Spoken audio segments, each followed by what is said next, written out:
Hi, everybody, and welcome to week 1 in basic chemistry. Well, this week we're going to talk about some of the basic and really important ideas in chemistry. We're going to talk about the scientific method, and I know you probably have had it junior high, high school, you've talked about the scientific method, but it never hurts to be reminded because the scientific method is how a scientist thinks. And if you're away from science for a while, it's nice to be reminded of the fact that everything we do in science, we have to have proof. We have to have data to back it up.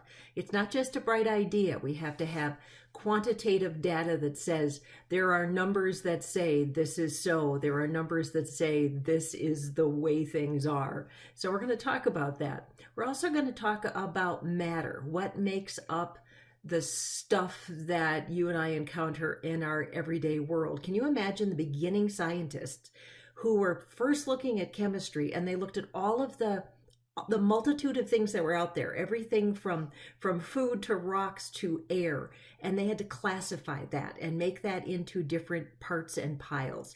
From that, they organized it into 88 naturally occurring elements and about 117 total elements, some of those solids, liquids, and gases.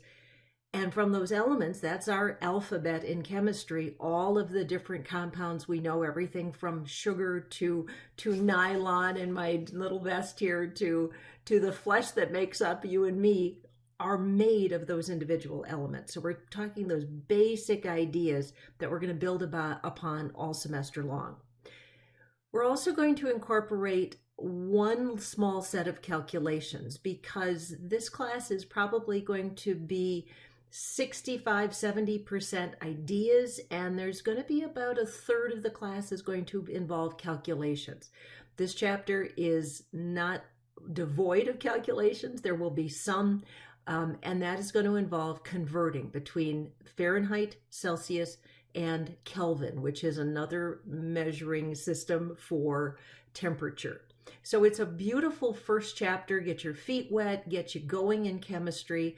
The quiz this week is mostly ideas. I think if you watch the videos, take notes on things, you're going to be in great shape. So let's just take a quick minute, look over Canvas, and make sure you've got what's going on. If you start at week 1, classifying matter and temperatures, the beginning here is going to take you to that first page. Remember, you can go here, download those PowerPoint slides. They'll appear as a Google Doc. Highly recommend that you print those, but that's a big file. So make sure you've got a good solid internet connection when you start trying to download those, or be prepared. It's going to take you a few minutes. This is going to be our textbook sections we're going to talk about. We do not have a specific assignment out of those readings. The textbook for our class, ladies and gents, treat the textbook like a second instructor. There's no possible way in an hour's worth of lecture for a week that I can say everything you need to learn. So the book is a second place for you to look. It is a place where you can double check something if you're not sure. And it's provided there for you. Some of you will rely on it a lot. Some of you will almost read the textbook very little. And that's okay. Truthfully, that is okay. It's a resource. Use it as you see fit. What I really want you to do is watch these lectures. Watch one through and then watch the next one. And as you go through these, take notes. And if you downloaded the PowerPoints are designed to totally match those lectures. Then videos from external sources. Page 2 of most lessons are going to be that study guide, but for the very first week, there is that class discussion, getting to know you, introduce yourself, or you can stop by on one of my online office hours or during my office hour, email me saying, hey, Mary, can I meet you online? Because otherwise I'm not going to hang out online just waiting for people. I have tried that and it feels a little weird. So just email me and we can certainly meet up online. The study guide, print this, fill this out as you go, and that is your preparation for the weekly quiz. And there is the key.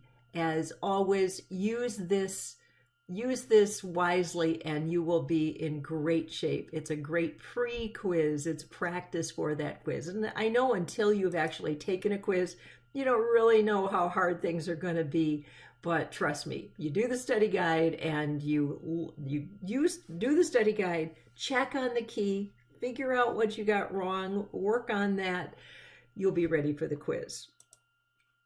A couple things about those study guides. They do need to be submitted in the original format, so please don't just write the answers on a piece of notebook paper.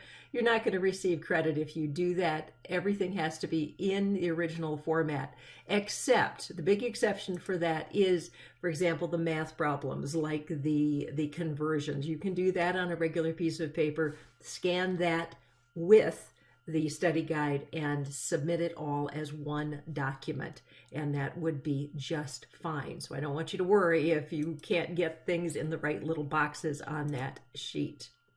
As you continue through this week, we're going to talk about physical and chemical properties.